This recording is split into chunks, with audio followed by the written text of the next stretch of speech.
বাড়িতে আমি আর আমার শ্বশুর একা থাকতাম। রোজ রাতে আমার শ্বশুর আমাকে একটা নতুন বেডশিট দিয়ে যেত আর বলতো, বৌমা, এটাতে ঘুমাও, আর সকাল হলে বেডশিটটা একটা ব্যাগে ভরে নিয়ে চলে যেত। আমার মনের অবস্থা তখন ভালো ছিল না। আমি বিধবা হয়েছিলাম, 1 মাসও হয়নি, কিন্তু একটা জিনিস খুব আশ্চর্যের ছিল, যখনই আমি ওই বেডশিটে শুতাম আমার খুব ঘুম চলে আসত। রোজ একই কাজ করতে করতে আমি ক্লান্ত হয়ে পড়েছিলাম। একদিন আমার শ্বশুর বেডশিট দিয়ে চলে গেল, কিন্তু আমি বেডশিটটা বিছানায় পাতলাম না, আর ঘুমানোর নাটক করলাম। আর তার 4 মিনিট পর আমার সাথে যা হলো তা জানলে আপনি ভয়ে কেঁপে উঠবেন। তো বন্ধুরা, ভিডিওটি শুরু করার আগে আপনি যদি আমার এই চ্যানেলটির নতুন দর্শক হয়ে থাকেন তাহলে চ্যানেলটি সাবস্ক্রাইব করবেন। আমার নাম রচনা। আমার পরিবারে আমি আর আমার কাকা ছাড়া আর কেউ বেঁচে নেই। কাকা আমার বিয়ে দিয়ে দিল, কিন্তু আমার কাকা কোনো খারাপ মানুষ ছিলেন না, মানে খুব ভালো মানুষ ছিলেন। আমার 17 বছর বয়সে বিয়ে হয়। আমি খুব সুন্দরী ছিলাম, কিন্তু উনি আমার জন্য যে পরিবার পান তারা খুব বড়লোক ছিল না, আবার গরিবও ছিল না, কিন্তু ওনার আর কিছু করার ছিল না, কারণ আমার কাকিমা একদম ভালো মানুষ ছিল না। কোনো ভালো সম্বন্ধ এলে আমার কাকিমা বলতো, আগে নিজের মেয়েদের কথা চিন্তা করো, একে তাড়াতাড়ি বাড়ি থেকে বিদায় করো, না হলে আমার মেয়েদের জন্য ভালো সম্বন্ধ পাবো না। যারাই আসতো তারাই আমাকে পছন্দ করে নিত, কারণ আমি খুব সুন্দরী ছিলাম।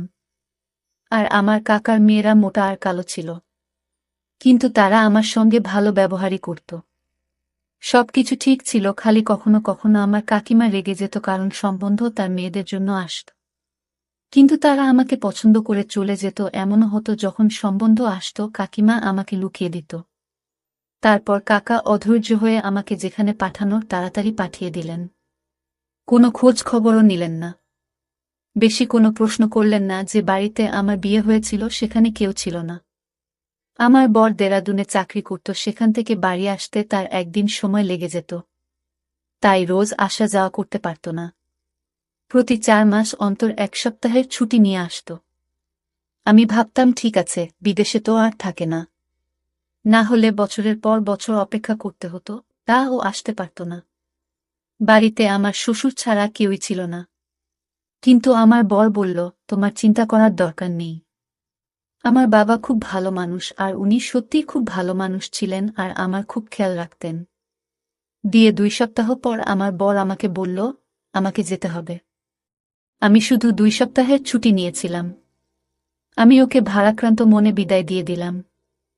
ওর নাম ছিল অলোক, আর আমার শ্বশুরের নাম ছিল কমল। আমার শ্বশুরও কাজে যেত, আমি সকাল সকাল ওনাকে টিফিন বানিয়ে দিলাম। উনি কাজে চলে গেলেন। উনি আমাকে বললেন, ঘরের দরজা বন্ধ করে রাখো, কেউ এলে খুলবে না। যখন আমি ফিরে আসব তখন আগে জিজ্ঞেস করবে কে এসেছেন, আমি তোমাকে বলবো আমি এসেছি, তারপর তুমি দরজা খুলবে। উনি আমাকে খুব ভালোবাসতেন, মেয়ের মতন আমার বায়না আবদার মেটাতেন। আমার মাথায় হাত রেখে চলে যেতেন, ফেরার সময় আমার জন্য সিনারা নিয়ে আসতেন। আমি বললাম, এসবের কি দরকার ছিল? উনি বললেন, তোমার নতুন বিয়ে হয়েছে, তোমাকে একটু সেবা তো করতেই হবে। আর যদি আমার স্ত্রী বেঁচে থাকতো তাহলে তোমার মতো আমার একটা মেয়ে থাকতো, তাহলে ওর সাথে তোমার সময় কেটে যেত। কিন্তু উনি তো এই দুনিয়াতেই নেই। তখন আমি বললাম, কোনো ব্যাপার না, আপনি তো আছেন। এইভাবে উনি প্রতিদিন আমার জন্য কিছু না কিছু নিয়ে আসতেন। উনি এমন একটা জিনিস নিয়ে এলেন একদিন, যেটা আমি কখনো ভাবিনি, আর তাতে আমি একটু অপ্রস্তুতে পড়ে গেলাম। আমার বর সিকিউরিটির কাজ করত, তাই সারাদিন তার ফোনে কথা বলার পারমিশন ছিল না। শুধু রাতে 5 মিনিটের জন্য আমাকে ফোন করত, কিন্তু সে এত ক্লান্ত থাকত যে কথা বলতে বলতেই ঘুমিয়ে যেত। এটা আবার মোটেই ভালো লাগত না, কারণ আমি সারাদিন এই 5 মিনিটের জন্য অপেক্ষা করতাম। কিন্তু কি করব, ওর কোনো দোষ ছিল না। ওর সারাটা দিন রোদে গরমে দাঁড়িয়ে ডিউটি করত, তাই ক্লান্ত হয়ে যেত। ও বলে, অনেক বড় বিল্ডিং, কিন্তু এটা অনেক ভয়ঙ্কর জায়গা। এখানে এমন এমন জিনিস তৈরি হয় যেটাতে যে কোনো সময় আগুন লেগে যেতে পারে। তাই জন্যই তো এই চাকরিটা ভালো মাইনে পায়, নয়তো আজ তোমাকে আমার থেকে দূরে থাকতে হতো না। একদিন খুব খারাপ খবর এলো, আমার বর এই পৃথিবী ছেড়ে চলে গেছে। যে বিল্ডিংটার সামনে কাজ করত সেই বিল্ডিংটায় আগুন লেগে যায়। আর তাতে আমার বর মারা যায়, এটা আমার কাছে খুব বড় শক ছিল। আমি বিয়ের 2 মাস পরেই বিধবা হয়ে গেলাম। আমার কাকা আমাকে বলল ফিরে চল, কিন্তু কাকিমা চেঁচামেচি করল, বলল এ তো বিয়ের 2 মাস পরেই বিধবা হয়ে গেছে, এ একটা অপিয়া, এর কালো ছায়া আমার মেয়েদের উপর পড়ে যাবে। এই যতদিন আমাদের বাড়িতে ছিল ততদিন কোনো কিছু ভালো হয়নি। যেদিন গেছে সেদিন আমাদের ঘরে একটু সুখ শান্তি এসেছে, আমি ওকে ঘরে ঢুকতে দেব না। বাধ্য হয়ে আমি সিদ্ধান্ত নিলাম আমি শ্বশুর বাড়িতেই থাকব। আমার কাকা বলল চিন্তা করিস না, আজকাল তো বিধবা ডিভোর্সি মেয়েদেরও বিয়ে হয়ে যায়, কাউকে না কাউকে পেয়ে যাবি, আমি তোর জন্য আবার ছেলে দেখব, কিন্তু আমি আর বিয়ে করতে চাই না, কারণ আমার বরের কথা আমার খুব মনে পড়ে। আমার শ্বশুর তাড়াতাড়ি কাজ থেকে বাড়ি ফিরে এলো আর আমি দেখলাম উনি সাথে করে একটা সাদা রঙের বেডশিট নিয়ে এসেছেন। বললেন বৌমা এটা বিছানায় পেতে এসো। আমি বললাম ঠিক আছে, কিন্তু আমার ওনাকে এটা জিজ্ঞেস করা উচিত ছিল, এটা পেতে আমি কেন শোব। উনি শুধু আমাকে এটাই বলেছিলেন, এটা তোমার জন্য এনেছি, নিজের বিছানায় পেতে নাও। আমি ভাবলাম বাড়ির জন্য এনেছেন, হয়তো এমনিতেও এই বাড়িতে বেশি কিছু জিনিস ছিল না, আর আমাকে উপহার দেওয়ার মতো কেউ ছিল না। কিন্তু সমস্যা তো তখন হলো যখন সকালে উনি এসে আমাকে বললেন বৌমা বেডশিটটা আমাকে ফেরত দাও। আমি ভেবেছিলাম উনি এটা আমাকে রাখতে দিয়েছেন। আমি বললাম কিন্তু আমি তো ওটা বিছানায় পেতে দিয়েছি, আর রাতে ওটার উপরে ঘুমিয়েছি। উনি বললেন কোন ব্যাপার না, ভালোই করেছ, রাতে ওটার ওপর ঘুমিয়েছ, কিন্তু এখন আমাকে ওটা ফেরত দাও। আমি ওই বেডশিটটা বিছানা থেকে তুলে আমার শ্বশুরকে ফেরত দিলাম। উনি বেডশিটটা ব্যাগে ভরে নিয়ে চলে গেলেন, দেখে তো মনে হচ্ছিল ওটা নতুন আর খুব দামি মনে হচ্ছিল, তাই জন্য হয়তো ফেরত দিতে চলে গেলেন। আমিও বেশ কিছু প্রশ্ন না করে বেডশিটটা ফেরত দিলাম। আবার বরের কথা আমার খুব মনে পড়ত, কিন্তু আজকে রাতে আমি খুব ভালোভাবে ঘুমিয়েছি। কিন্তু আগে বেশ কিছুদিন শুয়ে আমি রাতে বিছানায় শুধু কাঁদতাম, কেঁদে কেঁদে পাগলের মতো হয়ে যেতাম। আমার মনে হতো সব কিছু মিথ্যে। এখনই হয়তো আমার স্বামী ফিরে এসে বলবে ওই খবরটা মিথ্যে ছিল। আমি তো একদম ঠিক আছি, আমার তো কিছুই হয়নি, কিন্তু এগুলো শুধুই মন বোঝানো কথা। এরকম ভাবে কি কেউ ফিরে আসে? জীবন বড় খারাপ জিনিস, মানুষের সাথে ন্যায় বিচার করে না, উল্টে মানুষকে এমন পরিস্থিতির মধ্যে ফেলে দেয় যেটার জন্য সে প্রস্তুত ছিল না। আমি তো কখনো ভাবিনি যে আমি এত তাড়াতাড়ি বিধবা হয়ে যাব। আর আমার স্বামী, যার সাথে আমি মাত্র 2 সপ্তাহ কাটিয়েছি, সে এই পৃথিবী ছেড়ে চলে গেল। আমার মনে শুধু একটাই আশা, হয়তো আমি মা হতে চলেছি। আমার স্বামী মারা গেছে মাত্র 1 মাস হয়েছে। কিছুদিন আর যদি বাঁচত তাহলে হয়তো আমি নিশ্চিত হয়ে যেতাম যে আমি সত্যিই মা হতে চলেছি নাকি সেটা নয়, কারণ যখন আমার স্বামী ফিরে গিয়েছিল তার 20 দিন আগে সে আমার কাছে ছিল, আর তার যাওয়ার 2 দিন পরই খবর এলো যে সে আর বেঁচে নেই। তাই জন্য আমার মনে একটা আশা ছিল। রাতে যখন শ্বশুর ফিরে এলো তখন আবার একটা বেডশিট নিয়ে এলো, বলল বিছানায় পেতে নিতে। আমি বললাম কি ব্যাপার, আপনি ফেরত দিতে কেন গেছিলেন?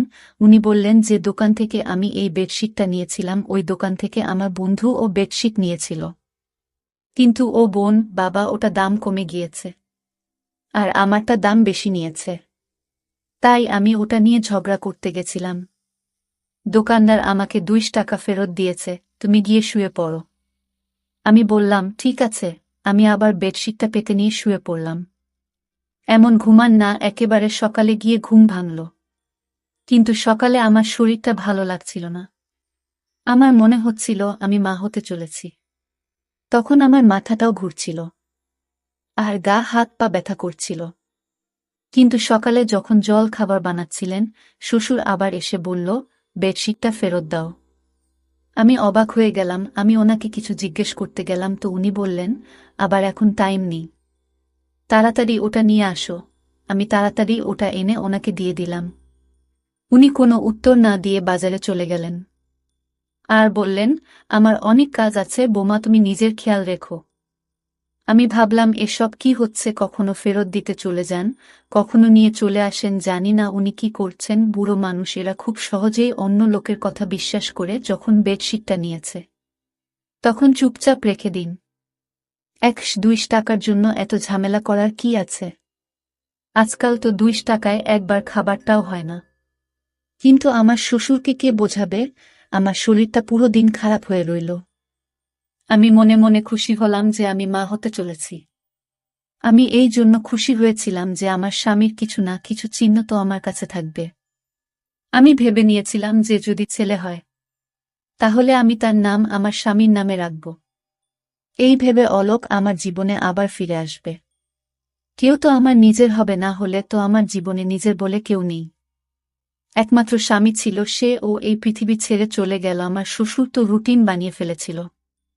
উনি রাতে আমাকে পেয়েছি দিতেন, আবার সকালে ফেরত চেয়ে নিতেন, আর আমি এমন ঘুমিয়ে পড়তাম যে আবার কোনো হুঁশ থাকত না। আমি কোথাও শুনেছিলাম যে যখন মহিলারা হয় তখন তার খুব ঘুম পায়। তাই জন্য আমি অন্য কিছু না ভেবে এই সব নিয়েই বলেছিলাম, কিন্তু 1 সপ্তাহ পর আমার এই আশাটা ভেঙে গেল। আমার মন খুব খারাপ হলো। আমি গর্ভবতী ছিলাম না, আমার স্বামীর কোনো চিহ্ন আমার কাছে রইল না। আমার খুব বেশি আফসোস লাগছিল, খুব কাছে ছিলাম। শ্বশুরকে এসব কিছুই বলিনি, কিন্তু উনি জিজ্ঞেস করলেন কাঁদছ কেন? আমি বললাম না, কিছু না। কিন্তু আবার আমি চিন্তা করতে লাগলাম, যদি আমি গর্ভবতী হব তাহলে আমার এত কেন ঘুম পায়, আমার শরীর এত ব্যথা হয় কেন? আমি তো ভাবছিলাম এসব কিছু গর্ভবতী হওয়ার জন্য হচ্ছে, তাহলে আমার শরীর এত খারাপই বা ছিল কেন? কিন্তু এখন কাকে বলবো? আমাকে ডাক্তারের কাছে নিয়ে চলো। শ্বশুরকে বলতে কেমন অস্বস্তি হচ্ছে। কাকে বলবো? তো কাকা কি ভাববে? যদি আমার স্বামী বেঁচে থাকতো তো ওর সাথে চলে যেতাম। কিন্তু ধীরে ধীরে যন্ত্রণা বাড়তে লাগলো। রাতে খুব গভীরভাবে ঘুমিয়ে যেতাম, বুঝতে পারতাম না কখন ঘুমিয়েছি আর কখন জেগে আছি। আর এদিন এক দৃশ্য দেখে আমি তো অবাক হয়ে গেলাম। দেখলাম আমার শ্বশুর নিজেই বেডশিটটা ধরছে। আমি অবাক হলাম এটা ভেবে যে ইনি চাদরটা ধরছেন কেন। উনি কি মনে করেন যে আমি চাদরটা নোংরা করে ফেলেছি? তাই যদি মনে করে তাহলে আমাকে বললেই পারতেন, আমি নিজে ধুয়ে দিতাম। কিন্তু তিনি চাদরটা নিয়ে কি কাজ করছেন? এটা আমার ঘরে ছিল। আমি মনে করতাম আমার শ্বশুর ছেলের মৃত্যুতে হয়তো পাগল হয়ে গেছেন, অদ্ভুত অদ্ভুত কাজকর্ম করছেন। একটা চাদর গিয়ে বারবার খেয়ে ধরে রাতে বলে পেতে নাও, সকালে বলে ফেরত দাও। এই ধরনের আচরণ তো কোনো নর্মাল মানুষ করবে না। কিন্তু আমি কিছু বলতাম না, কারণ আমার থেকে বেশি ক্ষতি ওনার হয়েছিল। ওনার বুড়ো বয়সের লাঠি হারিয়ে গেছিল। আমার স্বামীর মৃতদেহটাও আমরা পাইনি।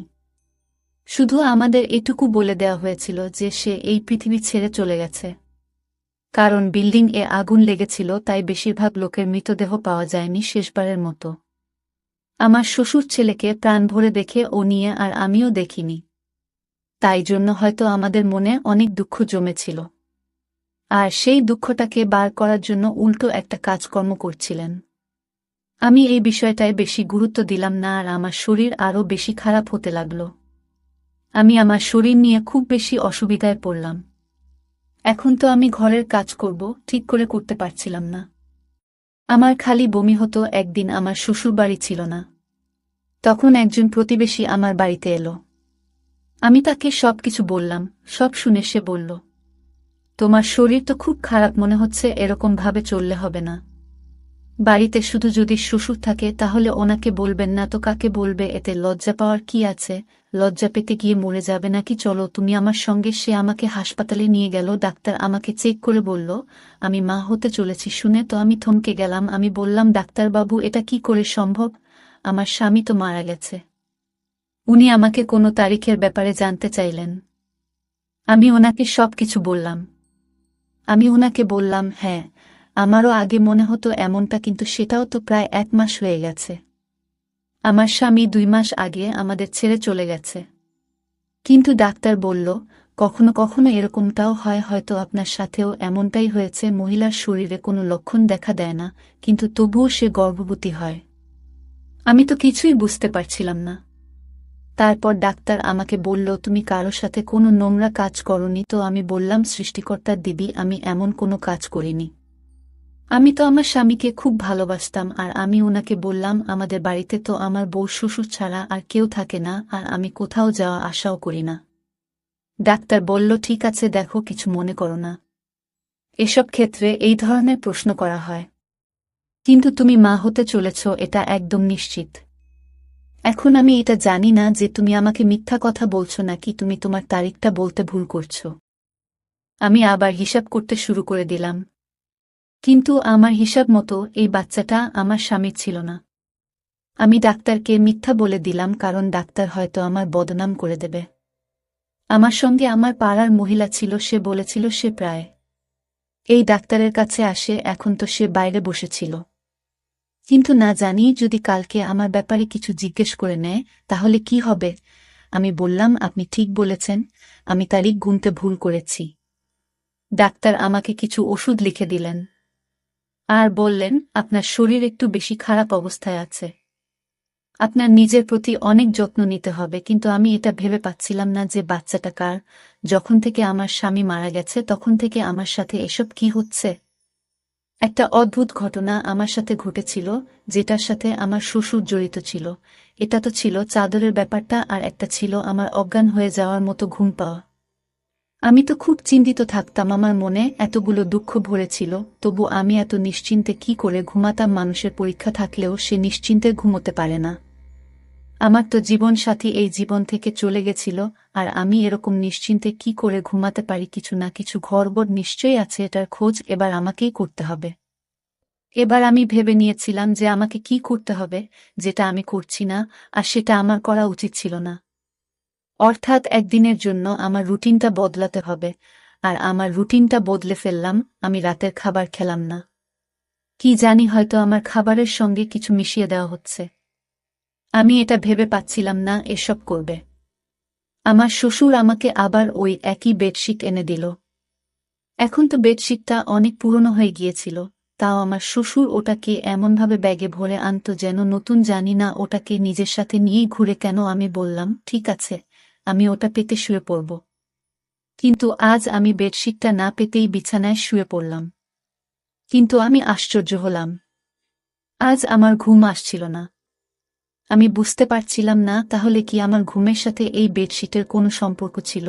এসব কি হচ্ছিল আমার সাথে। আমার তো মোটে ঘুম আসছিল না। দেখতে দেখতে রাত একটা বেজে গেল, বাইরে কোনো আওয়াজ নেই। কিছুক্ষণ পর একটা আওয়াজ এলো। আমি ভাবলাম হয়তো শ্বশুর জল খেতে বা বাথরুমে যাওয়ার জন্য উঠেছেন। কিন্তু কেউ যেন আমার ঘরের দিকেই আসছিল, আর ঘরের ভিতর ঢুকে পড়ল। ঘরের লাইট বন্ধ ছিল। আমি জোরে জোরে নিঃশ্বাস নিয়ে ঘুমানোর অ্যাক্টিং করছিলাম, কারণ আমি দেখতে চাই এটাকে। এমনিতে আমার খুব ভয় করছিল। আমার ঘরে তার কি কাজ ছিল। কিন্তু কিছুক্ষণ পর যখন সেই ব্যক্তি আমার পাশে এসে শুয়ে পড়ল আর আমাকে জড়িয়ে ধরল, তখন আমি চিৎকার চেঁচামেচি করতে শুরু করে দিলাম। তারপর লাইট জ্বেলে দেখতেই আমি চমকে গেলাম, কারণ সেই ব্যক্তি অন্য কেউ নয়, বরং আমার শ্বশুর ছিল। ওই চাদরটার দিকে দেখলেন আর রেগে গিয়ে আমাকে বলেন, আজকে চাদরটা পাতনি কেন। আমি আরও চমকে গেলাম, কিভাবে কথা বলছে আমার শ্বশুর আমার সাথে। আমি চিৎকার করছিলাম। উনি বললেন, নোংরা মহিলা একটা, চেঁচাচ্ছিস কেন। আমি পুরোপুরি ঘাবড়ে গেছিলাম। আমি বললাম, আপনি এসব কি করছেন। আমার শ্বশুর ঘাবড়ে গেল। আমি আরও জোরে জোরে চিৎকার করা শুরু করে দিলাম। পাড়ার লোকজন সবাই এসে আমাদের দরজা খটক করতে শুরু করে দিল। সব কি হচ্ছে। সেই মহিলারা আর তার স্বামী বাড়ির ভেতরে ঢুকে পড়ল, যার সাথে আমার একটু বন্ধুত্ব হয়েছিল। আমি ওদের চিৎকার করে শুধু এটুকু বললাম, পুলিশকে ডাকো, ইনি আমার ইজ্জতের উপর হামলা করেছেন। ওরা তো হকচকিয়ে গেল। সারা পাড়ার লোক জড়ো হয়ে গিয়েছিল। পাড়ার লোকেরা সবসময় বিরক্ত থাকত। তারা চোর বা এই ধরনের অপরাধী পেলে তাকে মেরে মেরে তার উপর সব রাগ উগরে দিত। আমার শ্বশুরকেও ওরা ঘিরে ফেলেছিল। তারা বলেছিল, এই পাড়ায় সবাই ভদ্রলোক থাকে, আপনি আপনার বৌমার সাথে এসব কি করছেন। তাছাড়া আমি ওই মহিলাকে আগেই বলেছিলাম আমি মা হতে চলেছি, আর আমি জানি না এই বাচ্চাটাকে। আর আমার শ্বশুর এবার মুখ খুললেন। উনি বললেন, উনি চাদরে ঘুমের ওষুধ মিশিয়ে নিয়ে আসতেন। যখন ওষুধটা আমার নিঃশ্বাসে যেত তখন আমি অজ্ঞান হয়ে যেতাম। আর উনি রোজ আমার ইজ্জতের উপর হামলা করতেন। যবে থেকে আমার স্বামী মারা গেছে তবে থেকে উনি আমার সাথে এটা করছেন। আর এই বাচ্চাটা, উনার সবাই নিজের কানে হাত দিয়ে ছিছি করতে লাগলো। কেউ কেউ বলল, এই ব্যক্তিকে পাড়া থেকে বের করে দাও। কিন্তু আমি আওয়াজ উঠালাম। আমার কাকাকে ও ডাকলাম। আমি বললাম, আমি আত্মহত্যা করব। যদি এই ব্যক্তির শাস্তি না পায় যে কিনা আমার উপর হামলা করেছে, আমি তো এটা নিজে বাবা মনে করতাম। আমার কাকা বলল, এবার তোমার কাকিমা যাই বলুক, পুরো দুনিয়া তোমার বিপরীতে চলে গেলেও আমি তোমাকে আর কিছুতেই এখানে থাকতে দেব না। আমার শ্বশুরকে পুলিশ নিয়ে গেল, আমি আমার কাকার বাড়ি চলে গেলাম। কিন্তু আমি সবসময় টেনশনে থাকতাম, এটা আমার কি হয়ে গেল? আমি তো জীবনে কোনো অসৎ কাজ করিনি, কিন্তু আমার ভাগ্য কেন এরকম হলো? এখন আমার পেটের বাচ্চাটা আমার কাছে নিজের উপর অভিশাপ বলে মনে হচ্ছিল। এখন আমি এই বাচ্চার কি পরিচয় দেব? এই বাচ্চার পরিচয় দেওয়ার মতো কিছুই আমার কাছে রইল না। কিন্তু আমার বিবেক সব সময় আমাকে